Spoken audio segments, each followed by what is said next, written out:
شهر رمضان الذي أنزل فيه القرآن هدى للناس. asalaamaaleykum wa rahmatullah. ñëwaat ak yéen ci naafila Sëriñ Souhaïbou ci guddi gi mujj. naafila gi juróom benn rakka bu ci ne Fatiha benn yoon, Lixlaas fukki yoon ak benn. képp koo defee suñu dana ko tabaxal kër ci àjjana.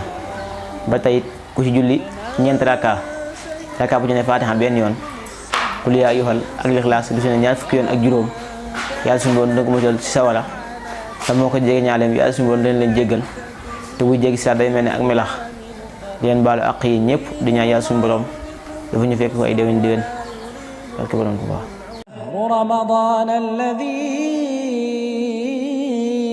أنزل فيه القرآن هدى للناس وبينات من الهدى والفرقان